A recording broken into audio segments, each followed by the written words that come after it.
Hi, welcome to Bookmark. I'm your host, Don Noble. Today's guest is the prolific and versatile novelist, Ace Atkins. Atkins is the author of over 30 novels, standalones, a series featuring a rural Mississippi sheriff, Quinn Colson, and he took over the Spencer franchise after the passing of Robert B. Parker. I spoke with Ace Atkins in Studio A in the Digital Media Center on the campus of the University of Alabama.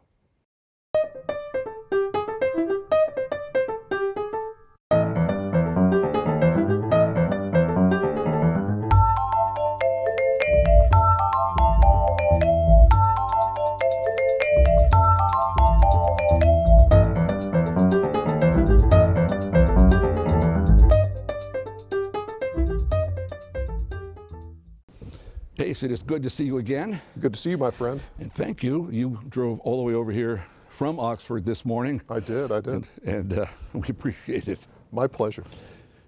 You drove today. You're going to drive again in just a few days to come over here to be inducted into the Alabama Writers Hall of Fame. I think that's a pretty big deal. What do you think? I am extremely excited about it. I am very honored by it. And I also think it's so fantastic that Alabama celebrates writers. Because we live in a society these days where, people are not exactly excited about reading and books and literature and that kind of thing. So I think it's fantastic to be celebrated in my home state. I couldn't agree more. We'll try to keep all of that going. When we spoke, we did an earlier Bookmark show, you and I. Oh, yeah. Now, strangely, it's a long time ago. Yes. But we were younger then. Much younger. And we didn't have this studio. Yeah. And I was thinking the last couple of days, I think not correctly, but you played football for Auburn. I did. You played in 92 and 93. I did. Did you play in the stadium where we are now? I did not. In 92, we were actually playing at the old field in Birmingham. And then 93, we had, I have to say it here, just a great win, 11-0, yeah. Capping off the 11-0 season in Auburn. And so it was very celebratory and a great moment. It was fantastic. You didn't play on the same team as Tom Gossip. That would have been earlier. No, that would have been earlier. Earlier, I think so, sure. Tom and I have been having enterprises together lately. Yes. We appeared on stage down in Opelika one day, and he's now very active again with Auburn and with some charitable events around Auburn University.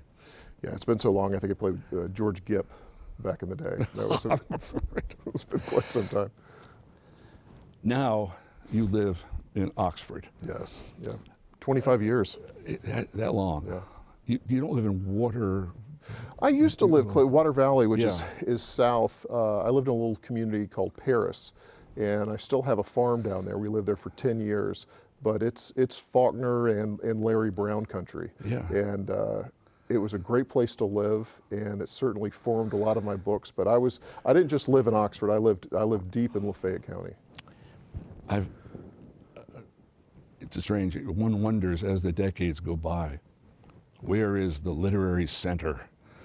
And we used to think it was in Greenwich Village, and sure. Then obviously before that it was in Paris, and it was Greenwich Village. For a little while, it looked like it was going to be Oxford. That place is just packed with writers now. Well, when I got there, I can't believe it, even hanging out there more than 25 years ago, it was the hub certainly for Southern writers. And, Larry Brown was there, one of my idols, Barry Hannah, another one of my idols. Sure. Willie Morris had been there, but he had just left. Yeah. John Grisham had been there, but just left. But over the past 25 years, we have so many nationally known writers, poets that have been coming into the city. So, it's right. The only thing we have more of in Oxford are probably lawyers and preachers. Well, you had Brad Watson, and you still have Tommy Franklin and Beth Ann. Yes, good friends. It really is the Paris of the 21st century. Certainly down south it is. It really is.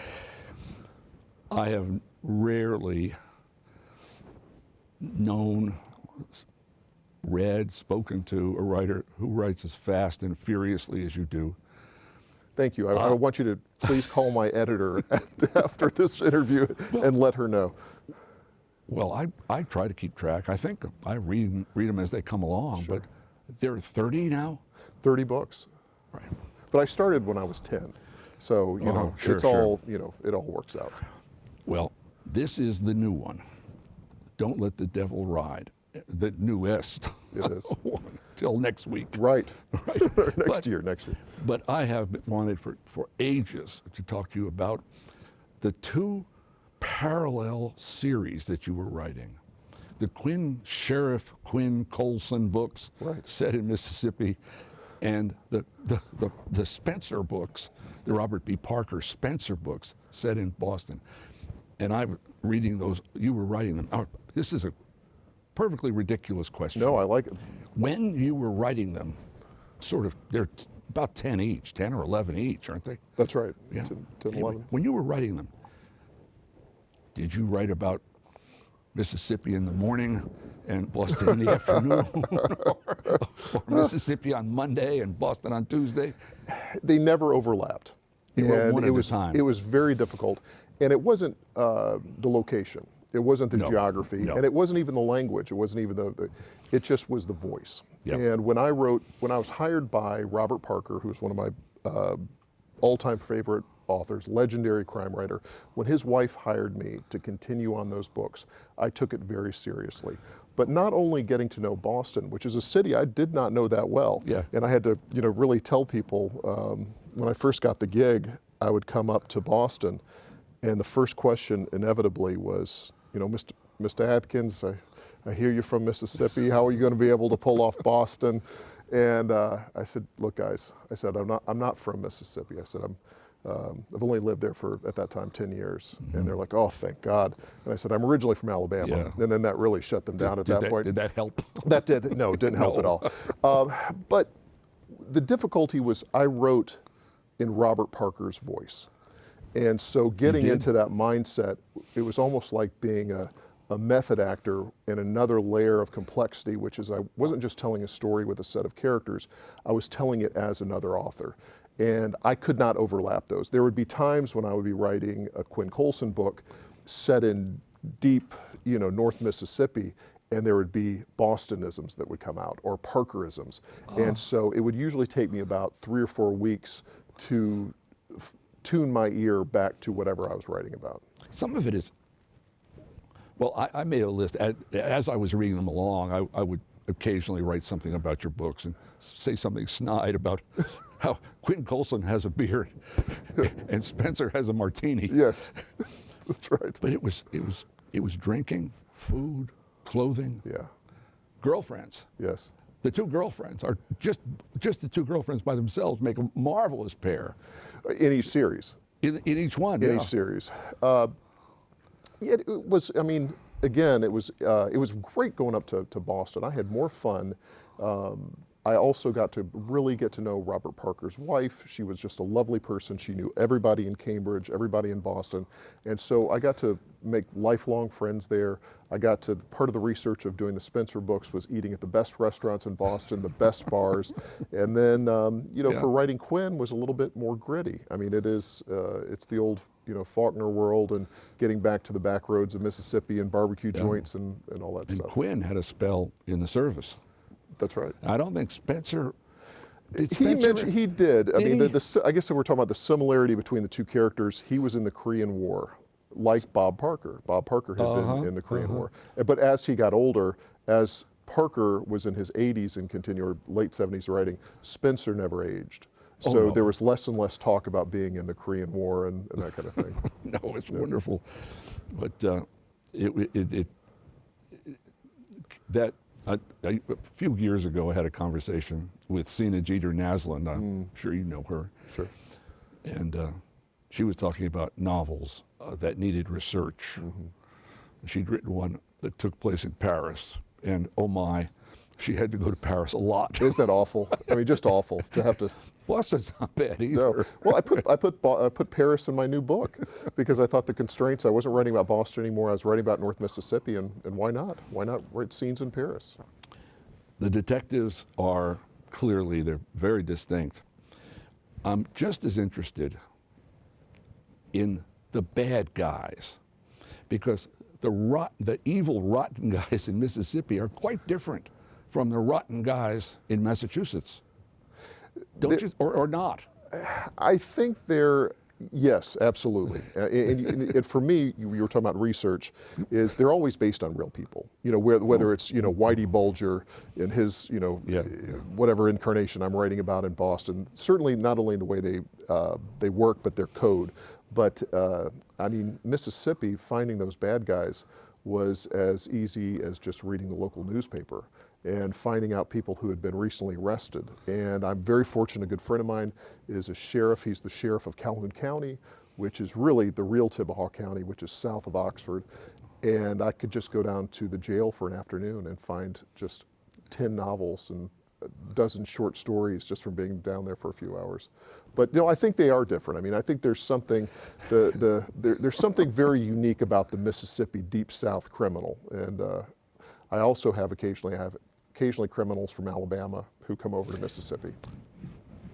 One expects organized crime in the Northeast, right? The mafia or varieties of organized crime. But you have either discovered or invented the disorganized crime. Well, several books have not the Dixie Mafia, but the cornbread. What is that?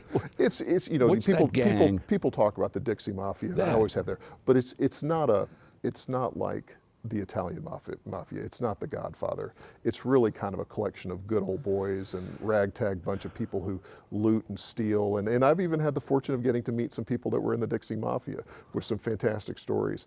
But it all goes back to even my earlier books with Phoenix City and those people. That's what became the Dixie Mafia, those people that were in Phoenix City, Alabama. And did they move to New Orleans? They moved actually to around Corinth, Mississippi, around McNairy County, Tennessee, and that's where the legend of Buford Pusser and Walking Tall and that kind of thing. He was actually fighting people who had been in Phoenix City at that time that I wrote about. So I take all those great Southern crime elements, and I just love writing about them. And drugs, the inevitable, ubiquitous drugs. There's always, I mean, you think about the classics of crime, what are people really moving? And it's always, you know, if it's not bootlegging in the 1950s, it's drug running in the time period that I'm writing about now. Right. There's human trafficking, there's unlimited vice and awful things. I love that nightclub that you create in the outskirts of, what's the name of the town? Well, it's on the outskirts of Jericho, but the county, my fictional county is Tibahaw County. That nightclub is just absolutely the rottenest spot in the Southeast. There's a lot of activity. There was a place up in Memphis that I was fascinated with called Platinum Plus, and it finally took the FBI to shut it down. And there was gun running, there was prostitution, there were pornographic films, there was everything that you could think of illegal was happening in this little. It used to be a what do you call the Italian gardens? What do you call the Olive Garden? Olive Garden. It used to be an Olive Garden, and it got converted into a strip club. And so the old Olive Garden saw a lot of action until finally it was taken down. So that kind of influenced them. Yeah. I like Spencer. There are a couple of Spencer novels where Spencer almost excessively quotes Shakespeare. Yes. Quinn does not indulge in that kind of thing. You know, and that must have been fun for you, I mean. I can't quote Shakespeare, let's be really honest. I mean, I was very fortunate, actually, you know, now we're talking on Alabama Public Television, is when I was in high school in Auburn, we used to go over to the theater in Montgomery. It was fantastic, and we saw amazing productions, and we saw world-class productions. So I have certainly been exposed to great Shakespeare, but Robert Parker, he had been the English professor. I think he could just pull it out of the air. It took a little bit more work for me to be able to do that. Did he teach? He did. Oh yes. I didn't know. I don't know much about him. He had his doctorate. He was a professor and specialized in Elizabethan lit, and so that's where Spencer comes from. It is, with the great emphasis on the spelling. That's right. This, I'm still annoyed when people send me letters with Spencer with a C. It's Spencer, as he says, Spencer with an S. the Fairy Queen Spencer. Like the English poet, he likes to tell people. Yes. Well, you started off with the Fatty Arbuckle book, the Phoenix City book, Machine Gun Kelly book. Yes, sir. Standalones. Right. Then we had several different series, but now you've dropped the series at least temporarily. And the latest book is set in Memphis, and it is very different. Don't Let the Devil Ride is a very different project. Well, I always had forays into Memphis, and if you live in North Mississippi, Memphis is a fascinating place. Faulkner would write about Memphis. He wrote about one of the great amount of the Reivers takes place in Memphis, about going up to the house of ill repute up in Memphis where the car is stolen, which was a great comedic book. And Larry Brown started writing more about Memphis with the Rabbit Factory. And it's just, if you live in North Mississippi, that's where you go to shop. That's where you go to Costco. Right. That's right. So if you live in North Mississippi, you're in Memphis all the time. I just find Memphis to be a core part of Americana. I love it. I've been kind of writing about it for years, even going back to my very first book. But this book is majority all about the city of Memphis.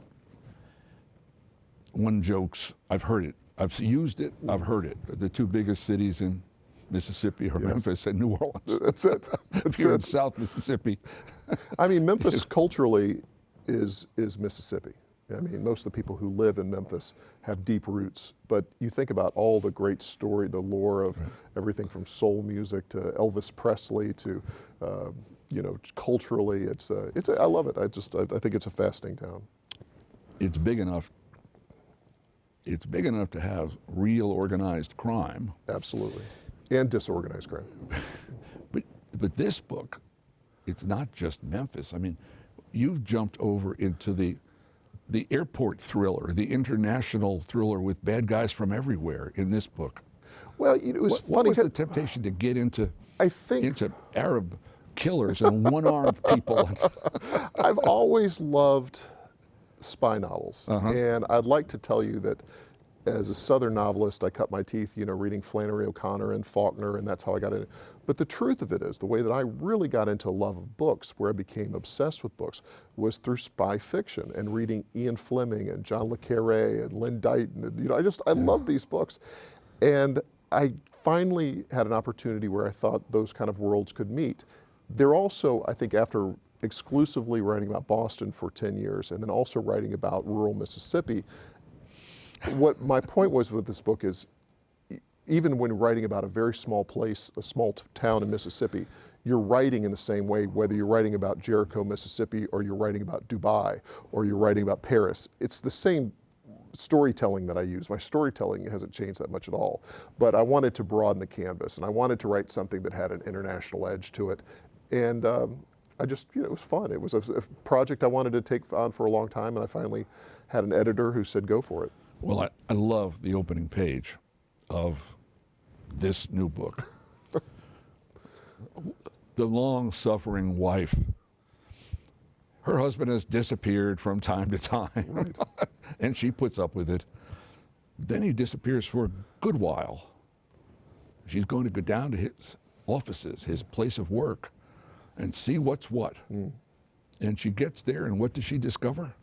She gets downtown Memphis, and a lot of people don't go to where their spouse works. They don't check on this stuff. And so this woman, Addis McKellar, her husband was on a business trip. He actually went to London, is where he was gone. He had gone, and he doesn't return phone calls, doesn't return any kind of messages, text, whatever. And when she goes downtown, she finds a completely different business is occupying where her husband went every day to work. And so she's faced with two problems, which is not only where is my husband, but who is my husband? And that premise was really intriguing, and it gave a way of getting into to talk about all the tentacles and fun stuff about the city of Memphis. It's not just, almost any average person is capable of lying and duplicity. Sure. But this man hardly exists. He's vaporous. I've written about, when I was a newspaper reporter in Florida and beyond that, about con men. And I've always been fascinated by those who can, we're seeing our current world today overtaken by that way of thinking. But I've always been fascinated by people who can compartmentalize their world and lie without issue, and not only lie, but also do it as a profession. And so I actually interviewed Frank Abagnale years ago, who became the basis for Catch Me If You Can, the Tom Hanks film. Oh, yeah. And he was fascinated. He said that when he would lie and cheat and steal and this kind of stuff, he said he never got nervous about it. He said he, from a very early age, was just able to do it. I have written about people that, have completely falsified their backgrounds and who they are. And so, coupled with the story of a good friend of mine who went through a really terrible divorce, I thought about those two things colliding, is once you get into, do you really know the person that you're married to? Yeah, yeah. And so that's what Addison, she is a stay-at-home mom, fairly wealthy in Memphis, Yeah. lives in a historic home, kids go to the right schools. On the outside of it, the optics of she has a great world and she has a great life, but she wakes up every day and is married to a guy who makes a tremendous amount of money, but she has no idea of who this guy really is. Well, she thinks he's downtown and he's really in Dubai. He is in Dubai, he's in Paris, Paris, and he is an international man of intrigue. Absolutely, just the strangest thing. Yeah. Thinking about what we would be talking about, I have a kind of pious question. Shoot. It's not religious pious, it's just kind of humanitarian pious. You've got things set in rural Mississippi, set in downtown, set at the Parker House, downtown Boston, set in Memphis, set in Phoenix City. Does it seem to you that people are more or less the same everywhere? Or are they distinctly not? Because you now would know in certain ways, and your experiences in Tampa as well. No. Right, good. I think that people are very distinct regionally. I think as our world changes and technology and social media, we're getting into a more homogenized society. I think that now we're experiencing in America where all of America is the South, where we had more of compartmentalized issues here, but those issues are not, specialized to the Deep South for sure. They're national problems.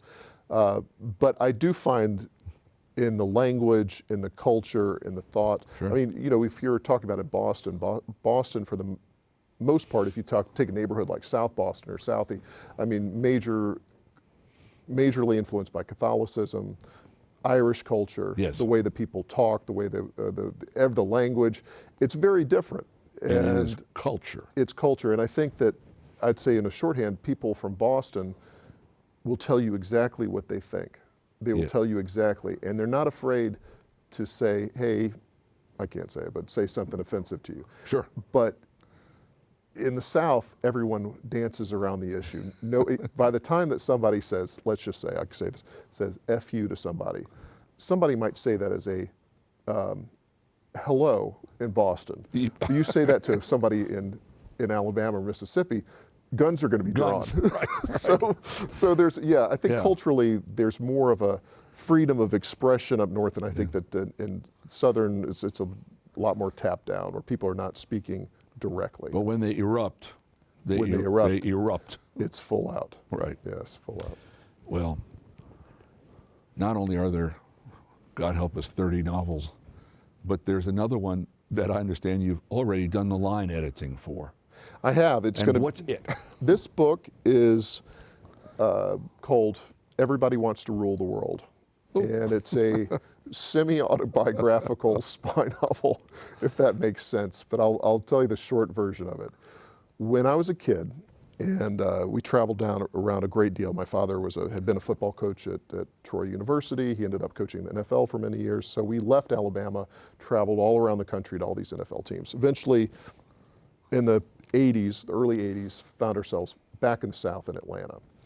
And so in the mid-1980s, I lived in the suburbs of Atlanta, which is an interesting, noirish wasteland all of its own. And I remember going to the shopping malls and places, and I would with the imagination that was working at that time, think about what if there were KGB spies, Soviet spies that were living among us, if they were making drops at the, at the richest department store. I was just having fun with that stuff. Sure. And a lot of times I have to, my mother would drag me to every shopping mall in Atlanta to go, and I would just be bored out of my mind, and I would play these mental spy games, and I was reading spy fiction at the time. So for my 31st book, I got to the point where I just wanted to write from the viewpoint of who I had been back in the mid-1980s. And then the mid-1980s are so rich with the world of music and styles, and it was very nostalgic to go back and enter that time period. And in my book, there are real KGB agents, there are real spies. And I'm fortunate to have a good friend of mine. He used to be the #2 guy at counterintelligence at the FBI, who worked at Atlanta in the 1980s. And he's very guarded about, need-to-know basis. But he told me, he said, absolutely, there were what they call the illegals program working in Atlanta at that time and passing secrets at downtown hotels. And I just found that world completely interesting. It's the biggest city in the Southeast. It's going to be a good place to be. And it's different. I mean, it's funny, people, I have to explain to New York people, as they say, well, this is just another one of your Southern novels. And I have to explain, there's not a lot of South left in Atlanta. Atlanta is a place unto its own, but a good place to return And are to. there a number of airports involved in this new novel? Airports? Yeah. There's, I think just in Washington and Atlanta, but not as many as maybe as we have in the secret airports down Well, south. it's not going to be very long until it comes out. And when it does, you can be sure that I'm going to read it right away. Well, thanks, Don. You've always been a huge supporter and a good friend, and I appreciate it very much. Well, this has been fun. We are out of time. Thank you very much. Thank you.